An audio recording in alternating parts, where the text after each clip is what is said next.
আসসালামু আলাইকুম এভরিওয়ান। আপনাদেরকে আজকে সুনামগঞ্জ ঐতিহ্য জাদুঘরটি ঘুরে ঘুরে দেখাবো। এটি অবস্থিত সুনামগঞ্জ শহরের কেন্দ্রস্থলে ডিএস রোডে পুরনো আদালত ভবনে স্থাপিত।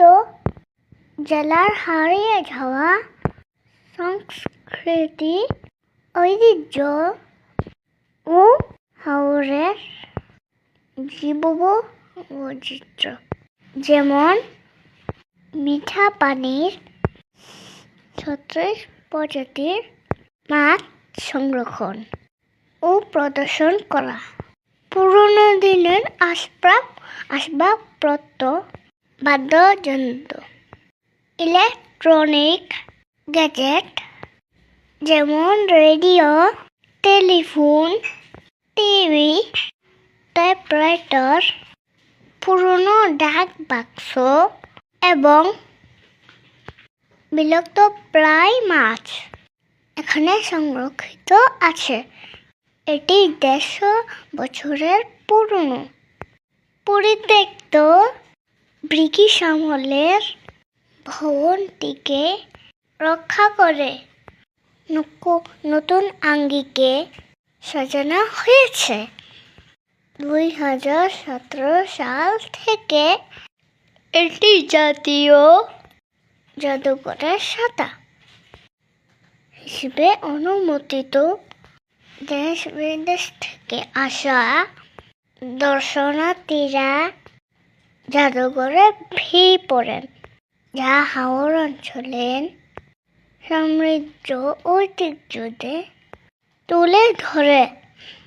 সুনামগঞ্জ ঐতিহ্য জাদুঘর শুধু একটি সংগ্রহশালা নয়, বরং এটি জেলার অতীত বর্তমানের মেলবন্ধন, যা আগত প্রজন্মের জন্য শিক্ষণীয় এবং পর্যটকদের জন্য আকর্ষণীয় একটি স্থান। নদী অবশ্যই এখানে ঘুরতে এসে সবকিছু দেখেছি ও অনেক আনন্দ পেয়েছি। ঘুরতে ছোট্ট করে ঘরটার পাশে বসেছি। যে কোনো যানবাহনে সুনামগঞ্জ শহরে নেমে রিক্সা, অটো, পায়ে হেঁটে সুনামগঞ্জ পুরাতন কোর্টের সামনে নামলেই সুনামগঞ্জ ঐতিহ্য জাদুঘর।